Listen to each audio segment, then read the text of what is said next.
वल्लाह का सुर रहल, का मौसीकी रहल। जी करेला बार बार उनकर गायकी सुनी। एही से ते मलिका आजम एगो पैगाम भेजले बानी राम तनु साहब के कि वो हरम के खास बेगमन खातिर दोबारा गाना पेश करी है। हम सुन ले बानी कि उनके एगो महफिल में उनके राग से सब औरतन के लिबास के रंग बदल गए रहे। सच्ची? फिर तो हम नीला रंग के लिबास पहनब। वो रंग हमके ना बिल्कुल पसंद नहीं के, और अगर ओकर रंग बदल गई ना तो मजा ही आ जाई। होशियार, आज के जश्न हमरा ला बेहद ही खास आ। जा और शाम खातिर हमार बेहतरीन लिबास तैयार करावा। हम सबसे खूबसूरत दिखे चाहतानी।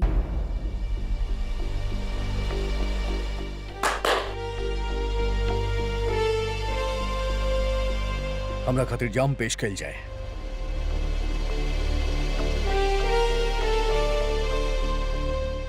सुनला ना तू लोग, हमरा खातिर जाम पेश कइल जाए।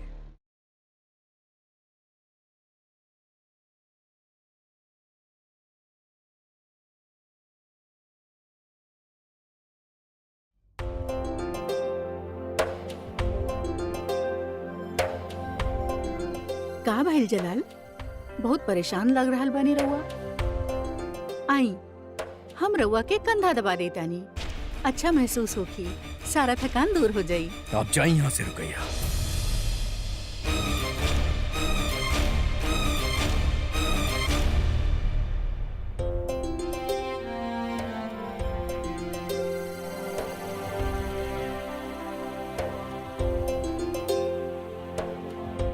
जलाल, कोनो बात से परेशान बानी रउआ तो रउआ के हम पे गुस्सा करे के पूरा हक बा।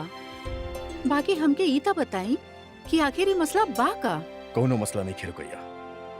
रउआ हमसे खफा बानी, कोनो गिला नहीं खे, बेरुखी के कोनो शिकवा नहीं खे, पर हम जाने चाहतानी कि कौने चीज से रउआ इतना परेशान बानी।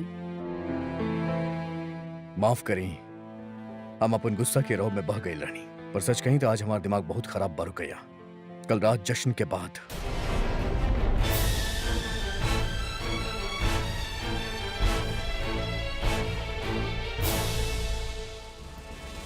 आदाब शहंशाह, मलिकाए आजम रउआ से मुलाकात करे आइल बानी। उनके हमसे मिले खातिर इंतजार करे की जरूरत नहीं कि उनके भेजी।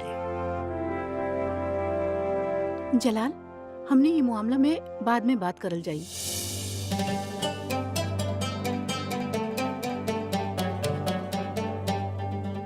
आदाब अम्मी जान। कल के जश्न बहुते शानदार रहल जलाल। राम तनु साहब का खूबसूरत समा बांध देले रहले। सब उनके फिर से सुने चाहत बाड़े। हम उनसे फिर से गाए के दरखास्त कैनी है और वो हाँ कर देले फौरन। बहुते नेक और अदब वाला इंसान बाड़े वो। यह कहे आइल रहनी तो से कल जश्न में मौजूद रहे के बातों के। जी अम्मी जान। का भइल? चेहरा पे कुछ तकलीफ जैसन बात हो रे। कुछ ना अम्मी जान, बस तनी थकान बा, कुछ ना। हम इंतजार करब तोहार।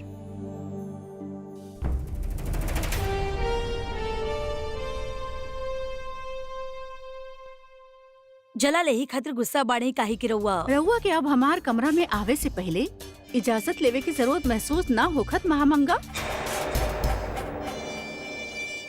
बेशक हो खेले बेगम रुकैया, लेकिन जे बात हम रउआ से कही जा रहल बानी वो सबसे ज्यादा जरूरी बा। जलाल बेगम चौधा के पास गए रहले और बेगम चौधा उनके ठुकरा देहनी। बेगम चौधा राउर जगह के करीब आ रहल बानी, बेहद करीब। और बेगम चौधा के अपन करीब आवे से रोकल राउर जिम्मेदारी बा। हमके जोधा बेगम से कोनो फर्क न पड़ेला। लेकिन का रउआ अपन जगह बरकरार रखे खातिर कुछ कैले बानी बेगम रुकैया? रउआ हमके बरगलावे के और उकसावे के कोशिश मत करी महामंगा। हमके जरूरत भी नहीं है ऐसा कुछ करे की। हम बस रउआ के याद दिला रहल बानी कि एगो बीवी के अपन शौहर के और का फर्ज होखेला। एगो बेगम के अपन जगह बनावे खातिर का करे के चाहिए? का भटकाई जलाल के ध्यान बेगम चौधा के ओर से भटकाई। मल्ली की जलाल फिलहाल बेगम चौधा से नफरत कर रहल बाने, लेकिन बात हमेशा ध्यान में रखी, बहुत ज्यादा प्यार और बहुत ज्यादा नफरत अक्सर हद पार कर देवेले। कहे का चाहता नहीं रउआ? तरकीब बा हमरा पासे, जैसे जलाल बेगम जोधा से दूर जा सके। रउआ के जे करे के बा रउआ करी, मगर हमके इमे शामिल न करी। जैसन राउर मर्जी बेगम रुकैया, रउआ में शामिल ना होके की चाहत बानी तना सही, मगर हम अपन फर्ज पूरा करब। काहे कि हम न चाहेनी कि रउआ और जलाल के रिश्ता के बीच के और आवे, और खास तौर से कोनो राजवंशी शहजादी। हम अपन पूरा कोशिश करब कि राउर और जलाल के रिश्ता बचल रहे। इजाजत दी।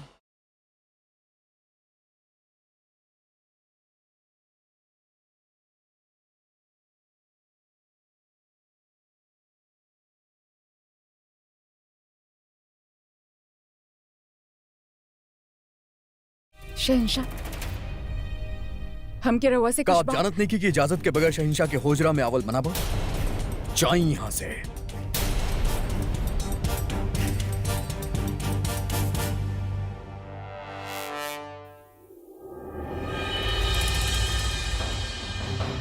का हम भीतर आ सके नहीं शहंशाह?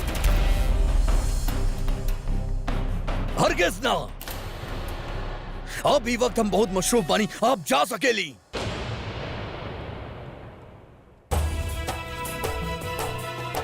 हमके जी कहे के बाऊ हम रवा से कह के रहा, चाहे रवा अनुमति देवे या ना देवे। चौधरी! जाने ली की अपराध होगी और रवा जे भी दंड देहब हमके स्वीकार बा, परंतु रवा के हमारी बात सुने के ही होगी। एकांत, कल रात हम रवा भूलनी ना कल रात के बारे में जोधा बेगम। भूल तो हम भी ना पा रहल बानी कल रात के, और हमके अच्छा से स्मरण बा कि हम पत्र में का लिख ले रहनी। और हमके भी याद बा कि वो खत में का लिखल रहे जोधा बेगम। ओकरा बाद आप हमरा साथे कैसन बर्ताव कैनी, इतना बेइज्जती आज तक केहू हमरा साथे ना कैलस। ये किस्सा के बार बार याद करके और हमके बेइज्जत ना करी। शहंशाह रवा, हम कहानी ना जोधा बेगम। जोन बेइज्जती आप हमार कैले बानी, ओकरा लिए हमार मन करा था कि हम आपका कत्ल कर दिया, और ये वक्त हम आपके मुंह भी ना देखे चाहता नहीं। खातिर बेहतर हुई कि आप यहाँ से चल जाएं। चल जाई, परंतु कल के स्पष्टीकरण अवश्य देवे चाहब। कदाचित हम रउआ के रुष्ट कैनी, परंतु रउआ अपन होश में ना रहनी, अपन मित्रता के शारीरिक सीमा तक ले जाए चाहत रहनी। रउआ के आंख में बस एगो स्त्री खातिर लालसा रहे, प्रेम ना रहे। बेशक जोधा बेगम, हमरा आंख में आपके खातिर मोहब्बत ना रहे, आपके ये गुमान भी कैसे भाई कि हम आपसे मोहब्बत करब। समझेली का आप अपना आपके कि आप बेइंतहा खूबसूरत बानी, आप खत लिख दे हम दौड़ल चलाए ना जोधा बेगम। आप हरम के वो 1000 औरत में से एक बानी जे हमारे एक नजर खातिर तरसेली, बस चाहिए यहाँ से।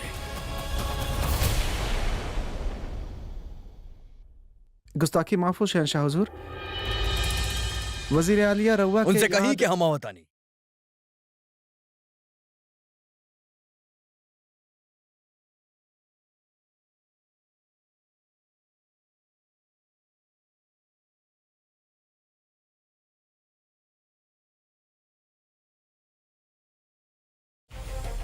बड़म्मी का आपके याद बा जब जोधा बेगम हमके खत लिख ले रहनी और आप ओकरा पढ़ के सुनाई ले रहनी। हाँ जलाल, कैसे भूल सके नहीं जलाल। वो खत के ही तरह रउआ दोनों के रिश्ता के बीच में चिंगारी बना के डल ले बानी हम।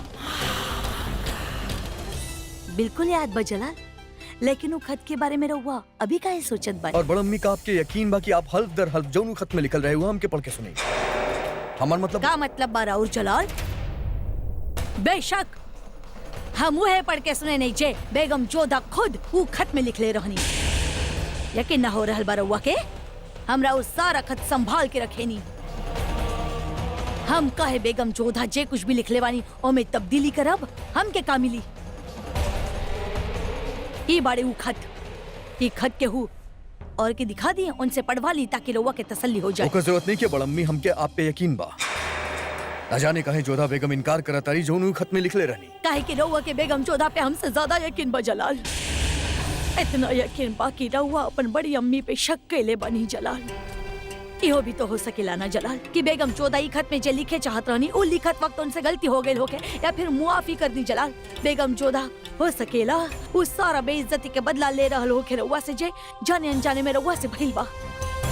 ना जलाल, रउआ ई खत के हुआ के पास ले जाई और उनसे पढ़वा ली और तसल्ली कर ली।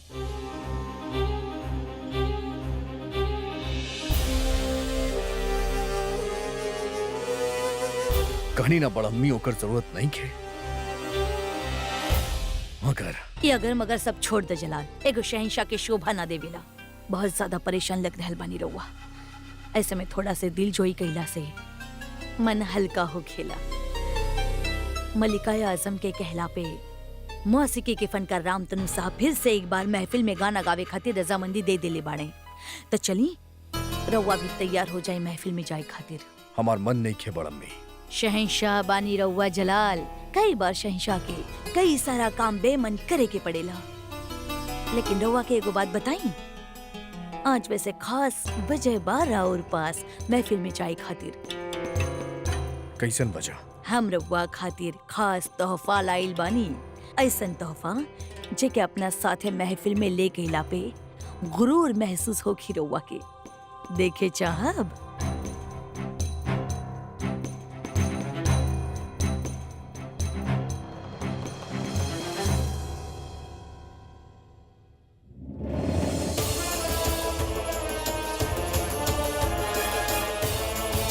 कहीं जलाल बानई वाकई नायब तोहफा दरबार में ले जावे लायक।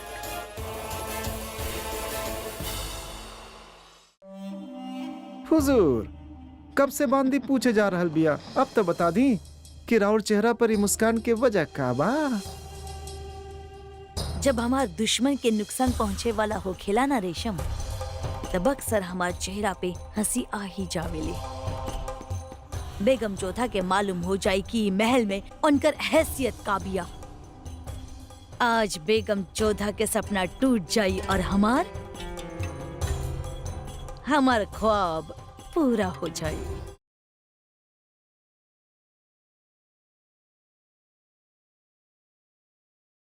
रामतनु साहब अइले ना अब तक? अरे फनकार बाड़े हूँ, जब दिल करी है आई हैं। अरे हम तो नीला लिबास भी पहन ले बानी, पता ना कितना इंतजार कर रही हैं।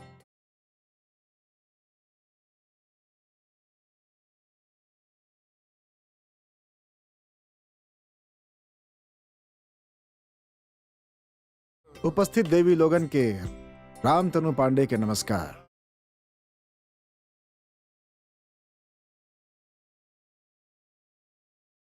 ऐसे पूर्व हम अपन संगीत के प्रस्तुति रउआ लोगन के दी। हम रउआ सबसे ही जानल चाहब कि काहे हम रउआ लोगन खातिर कुछ कहें। एकर जवाब हम देवे चाहब रामतनु साहब।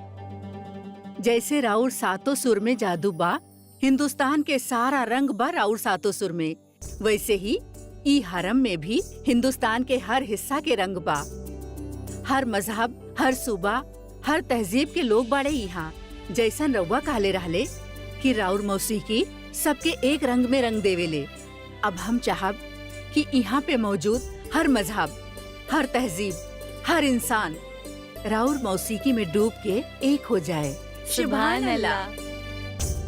हमार एगो बेगम राजवंशी बिया। महारानी जोधा के जय। होशियार, बादशाह जलालुद्दीन मोहम्मद तशरीफ ला रहल बाड़े।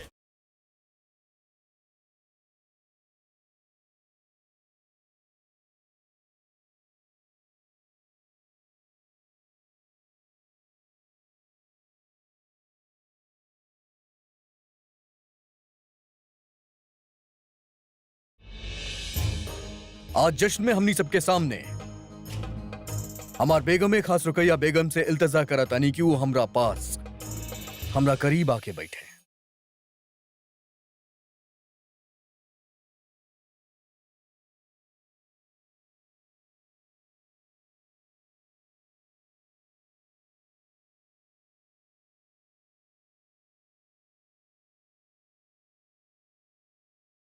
और हमार दूसर ओर हम चाहता नहीं वो बैठे।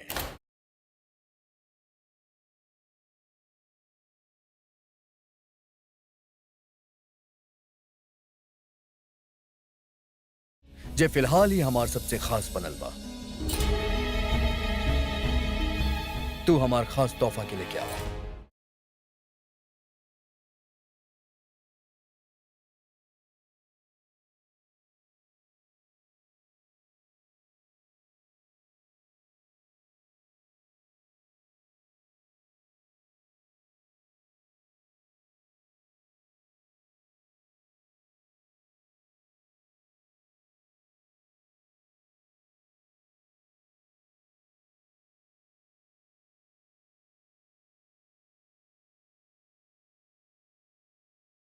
एकर पर्दा तो हटाई। अरे ख्याले न रहा।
वैसे ही जगह पे हमार खास बेगम के बैठे के जगह बा, लेकिन आज पहला बार हम अपन खास तोहफा के अपन करीब बिठाई।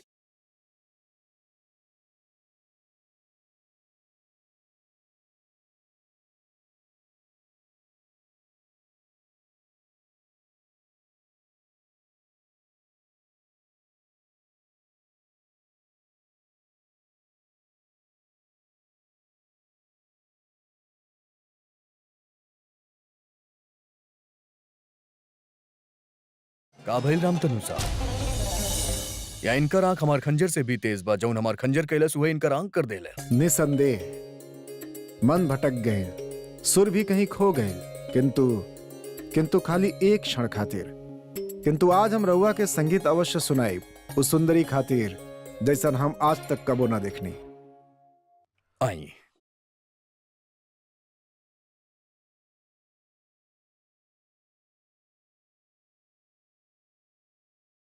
शहंशाही बेनजीर बानी अबुल माली के हरम के खास फनकारा। आई हमरा पास आके बैठी।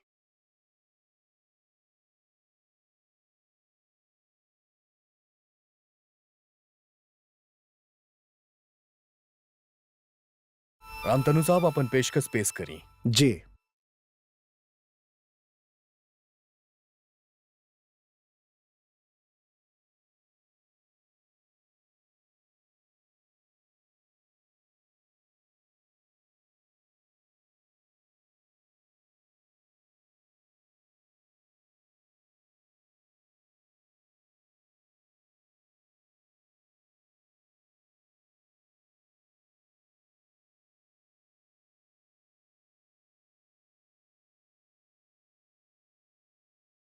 कल तूफान आइल रहे, आज आंधी आइल बा।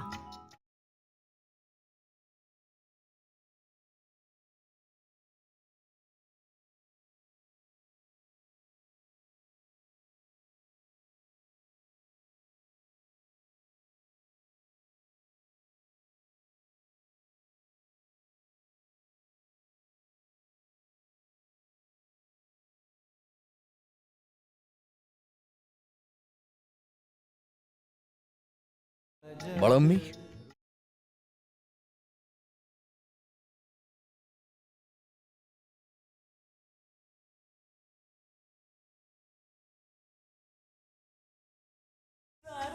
बेगम जोधा रब्बा से कुछ कहे के बा। यही जे कहीं या कहीं जैसन राउर मर्जी। शहंशाह के हुक्म बा बेगम जोधा की रउआ ई महफिल से चल जावे।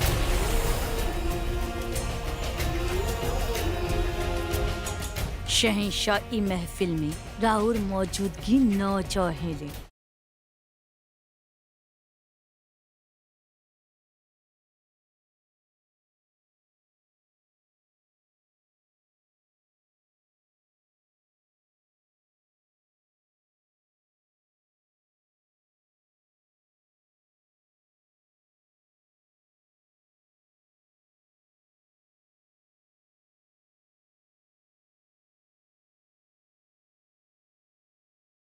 तू पहले तो ऐसा कबो न कैला जलाल। खास बेगम के जगह एगो अनजान लड़की के बिठा लिहब और फिर आपन ही बेगम के पैगाम भेजवाइब कि वो जश्न से चल जाए। इ ना त मियां बीवी के रिश्ता के लिहाज बा, ना ही मुगल दरबार के तहजीब। अम्मी जान आपके ऐसा काहे लगेला कि हम जौन कोई नहीं बेवजह कहीं। हम जौन कुछ भी कहीं ओकरा पीछे एगो खास वजह बा। और बताओ शहंशाह ने समझले कि हम जौन भी फैसला लें वो बात के सफाई हम आपके दें। मगर वजह का बा? अम्मी जान एगो बीवी एगो शौहर के मामला बा और हम चाहता नहीं कि वो एजे तक सीमित रहे। हम माना तानी कि मियां बीवी के बीच के बात वो दोनों तक ही रहे के चाहिए।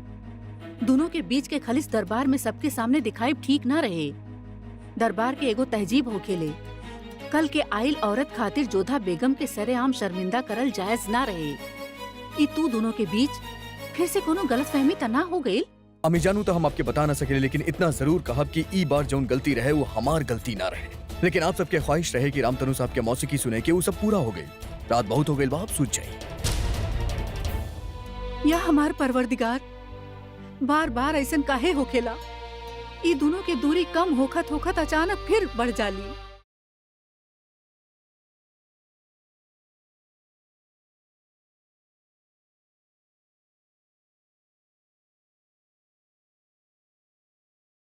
अस्सलाम वालेकुम बेगम रुकैया। वालेकुम अस्सलाम। बैठी। शुक्रिया। बेगम रुकैया, आज की शाम आज के जश्न कैसन लागल रहुआ के? रामतनु साहब के दोबारा सुने के मौका मिलल, अच्छा लागल हमके। उनकर गायकी में एगो नशा हा। हम गायकी के नशा के बात ना कर रहल बानी बेगम रुकैया, हम बेनजीर के हुस्न के नशा के बात कर रहल बानी। बेनजीर के हुस्न जेकरा वजह से शहंशाह भी बेबस हो गए। एक कदर बेबस हो गए कि वो बेगम चौधा की जगह बेनजीर के अपना पास बिठा ले। वल्लाह बेगम चौधा के चेहरा देखे लायक रहे। और जब शहंशाह बेगम चौधा के बारे में ही कहले कि हम आगे कुछ न सुने चाहता नहीं। जे कुछ भी भइल जश्न में वो सब देखलस और हम जलाल के बचपन से देखत आ रहल बानी। दुनिया में ऐसन कोनो चीज नहीं खे जोने पे जलाल फिदा हो जाए या मोहब्बत कर बैठे। और रहल बात हुस्न और शबाब के, वो जलाल खातिर खिलौना जैसन बा, मन भरे तक खेले ले और फिर रउआ तब बेहतर जाने ली। मान लेता नहीं बात के कि रउआ जलाल के बचपन से जाने ली, बेहतर जाने ली, लेकिन उम्र के तजुर्बा जे हमरे पास बिया, माफ करिए वो रउआ पास नहीं खे। और हमारा तजुर्बा यह कहला कि मर्द में फितरत हो खेले। कुछ बात कुछ फितरत हर मर्द पे लागू हो खेले, जलाल पे भी। कहीं रउआ ईता ना कहे चाहता नी कि अब जलाल हमसे दूर हो जाई हैं? बेगम रुकैया, फिर हमके गलत समझ रहल बानी। हम तो बस रउआ से इतने कही चाहत बानी कि जलाल पर जे बेगम चौधा के जादू छैले बा वो धीरे धीरे उतर जाए। बेगम चौधा के जलाल से दूर करे खातिर बेनजीर से बेहतर शय फिलहाल हमने के पास नहीं खे। आज बेनजीर के वजह से ही जलाल बेगम चौधा के महफिल से महरूम कर देले। कल बेनजीर के वजह से बेगम चौधा जलाल के सौद के महरूम हो जाई हैं। पूरा और नजरिया रहे काहे कि जाती तौर पे ना हमके जोधा बेगम से खतरा बा और ना ही बेनजीर से। काहे कि हमार जे जगह बा ना वो सही सलामत था। मगर हाँ, हम जलाल खातिर खुश बानी कि उनके एगो और खिलौना मिल गई खेले खातिर। अब हमार आराम करे के वक्त था, रउआ जा सकेनी। बेगम रुकैया, अगर रउआ के मुगालता हो गइल बा कि राउर जगह सही सलामत बात ठीक बा, लेकिन बहुत जल्दी बेनजीर बेगम चौधा की जगह ले ली। इतना ताकत बिया बेनजीर के हुस्न में। आराम करत करत रउआ अभी सोची जरा एकरा बारे में। खुदा हाफिज।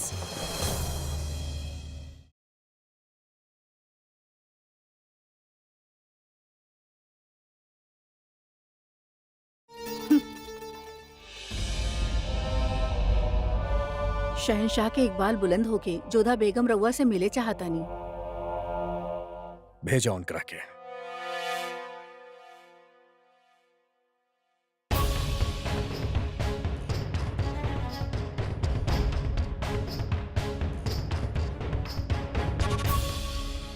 काहे आयल बानी आप यहाँ पे? हम तो आपके ना बुलेनी। कैसन होके हम भी आपके तरह आपकी यहाँ से धकेल दें? रउआ के लौटावे आइल बानी। उत्सव में एके पहिने खातिर देले रहले रउआ, परंतु जब रउआ हमके आमंत्रित कैले ही ना त हमके एकर कोनो आवश्यकता ना। जोधा बेगम, हम आपके ही पास आवत रहनी। हम चाहता नहीं जश्न में आप ही कंगन पहने। बहुत खूब, अच्छा भइल आप एकरा लौटा देनी।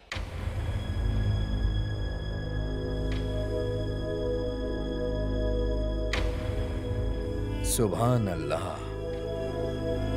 बहुत खूबसूरत लगा था नहीं आप।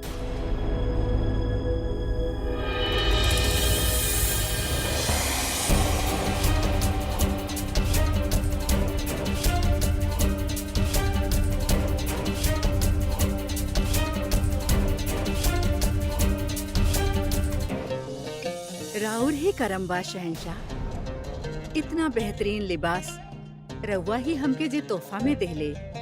पसंद आइल आपके? जी। ज़हनसीर, दरअसल हमार हरम में एगो कारीगर बाजे बेहतरीन लिबास बनावे में माहिर बाकरा से कह के हम आपके खातिरी बेमिसाल लिबास बनवैनी। राउर मेहरबानी शहनशाह।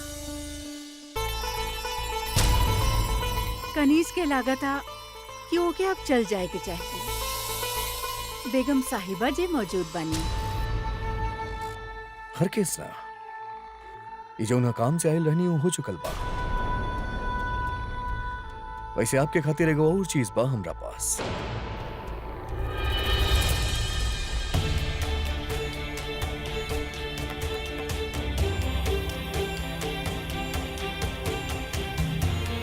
पसंद आइल? बेशक, बहुत खूबसूरत बाजूबंद बा। यकीनन, पर हमके लागेला ई बाजू से ज्यादा कहीं और बेहतर खिली।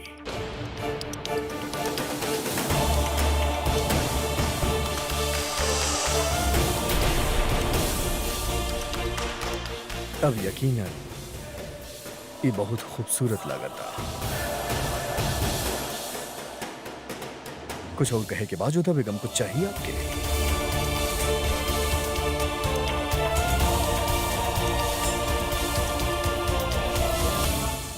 लागता राउर सबसे चहेती बेगम बानी।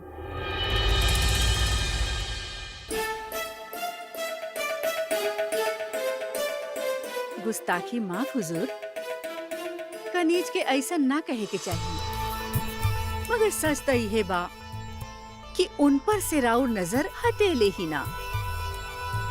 और आज तक ऐसा ना भइल बा कि कनीज सामने होके और केहू के नजर केहू और पे।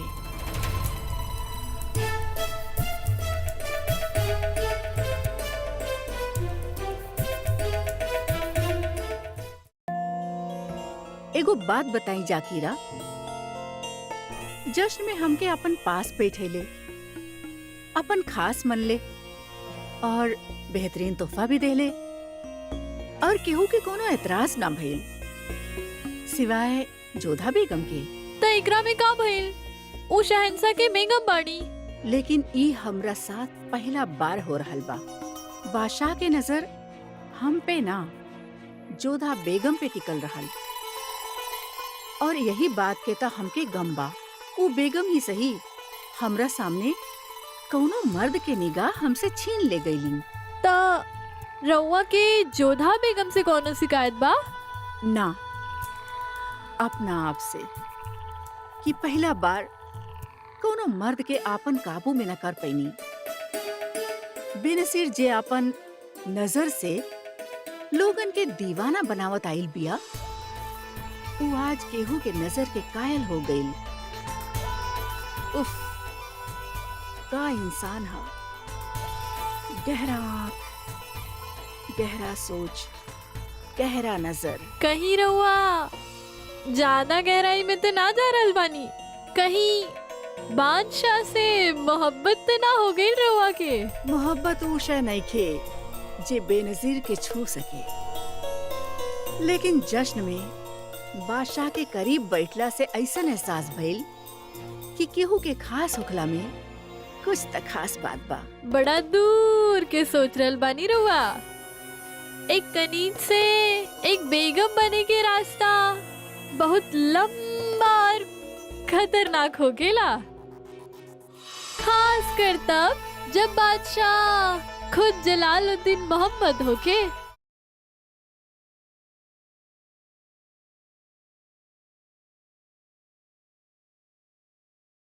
शहंशाह के हुक्म बा बेगम जोधा कि राउर ई महफिल से चल जाए। शहंशाह ई महफिल में राउर मौजूदगी न चाहेले। समझेली का आप अपना आपके कि आप बेइंतहा खूबसूरत बानी, आप खत लिख गए और हम दौड़ल चलाए ना जोधा बेगम। कनीज के लागता हमके चल जाए के चाहिए। बेगम साहिबा जे मौजूद बानी। ये जो ना काम से आयल रहनी हो चुकल बा।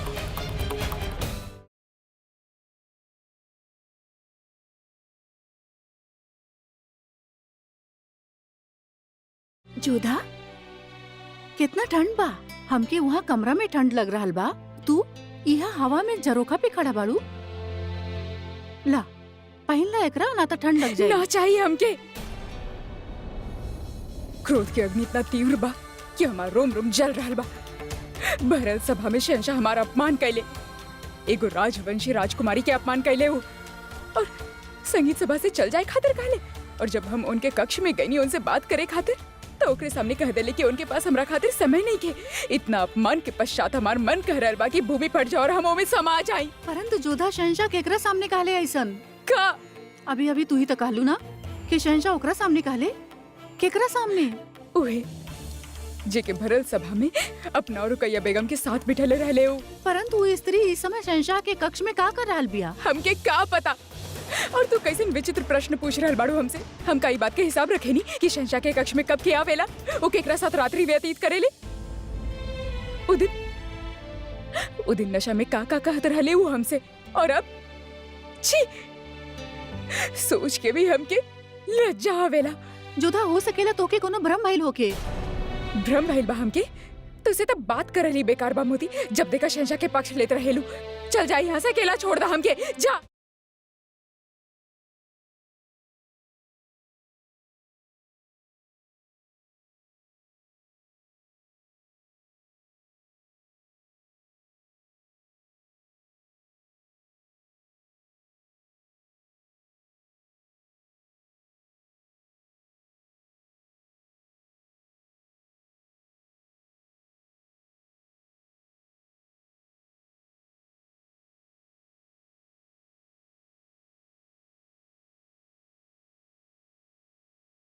ई शहंशाह की पत्नी बाड़ी ना? जी गुरुजी, ये आमेर के राजवंशी बेगम बाड़ी।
प्रणाम। धन्य हो गई नी हम आज।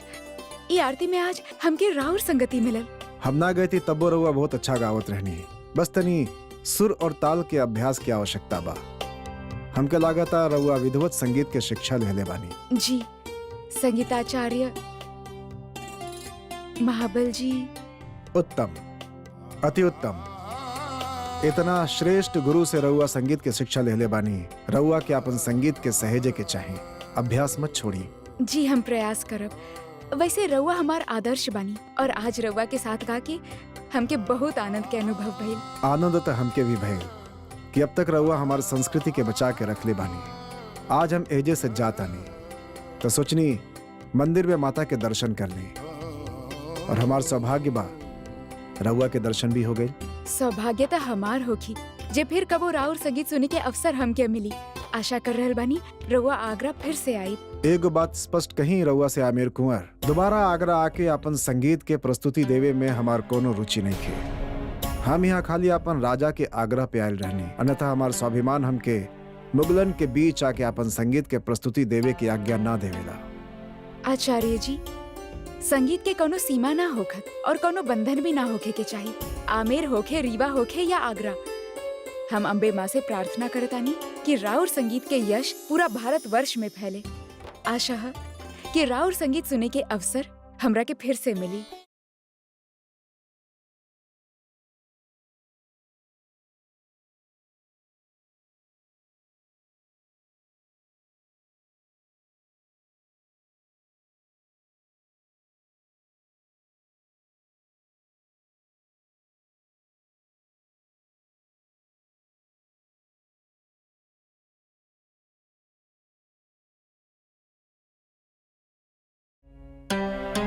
समझ में ना आवता कि मुगल सल्तनत के शाही बेगम के एक हिंदू होखे से हम गर्व महसूस करी या फिर शोक।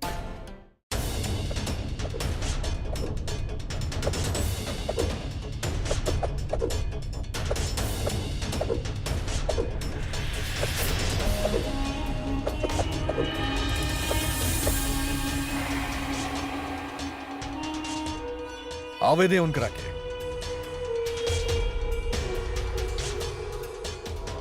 जब से ही बेनजीर आइल बड़ीन नजर हटल लेके हमारे करपर से। आदाब। माशाअल्लाह, गजब के शमशीर चलावे ने रहुआ। राउर तलवारबाजी देख के एक पल खातिर दंग रह गईल रहे कनीज। दंग तो हम हो चुकल बानी जौना दिन से हम आपके दिखले बानी। वैसे आप शमशीर चलावे के शौक फरमावे ली? ना, हमार ता निगाह ही काफी है। बेशक, लेकिन हम कहब कि आपके शमशीर चलावे आवे के चाहे पता ना कब कौना दिन कौना वजह से आप पे हमला हो जाए। आई हम आपके शमशीर चलावे सिखा दी। लेकिन तलवारबाजी खातिर हमरा पास लिबास अभी नहीं खे। इनकरा खातिर वो लिबास लिहल जाए जो जोधा बेगम पहन के रियाज करेली।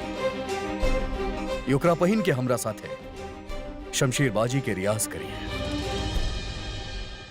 चाहिए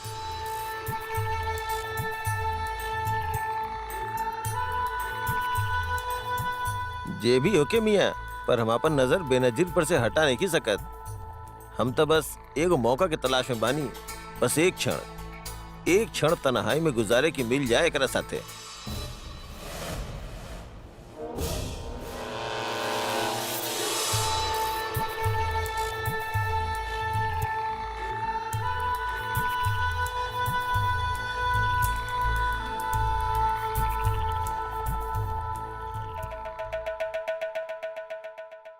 इला शमशीर, इकरा ई तरह मजबूती के साथ दोनों हाथ से पकड़ल जाला। ई पैर के पीछे ली। अब एकरा अपना ही शरीर के एगो हिस्सा समझे। ई ता हमार वस्त्र बा जे तलवारबाजी के अभ्यास के वक्त हम पहने ली। ई दासी के इतना साहस हो ना सकत कि स्वयं एके पहन लेवे। अवश्य शहंशाह एके पहने खातिर कहले होखिए।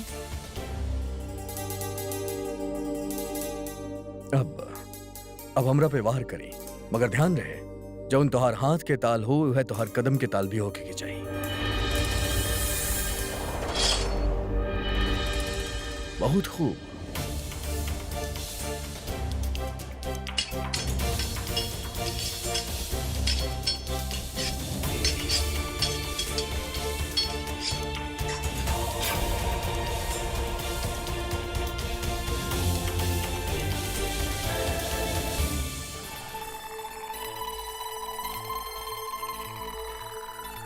तारा तो शमशीर चलावे आवेला।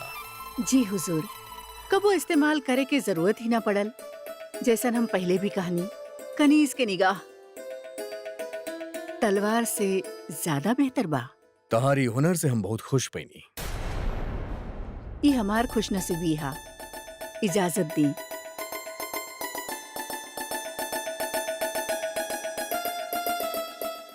आपन गरीब खाना में कनीज राउर इंतजार करी।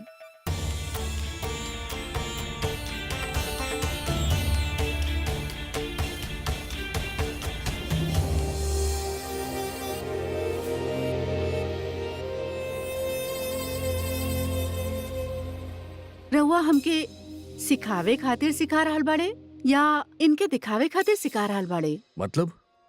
मतलब इनके जात देख के रउआ जैसे हमके भूल ही गईले। ऐसा नहीं खे। तोहरा शमशीर चलावत देखनी तो हमके लागल की सिखावे की जरूरत नहीं है, और जैसन तू कहलू तहार नजर ही काफी बा।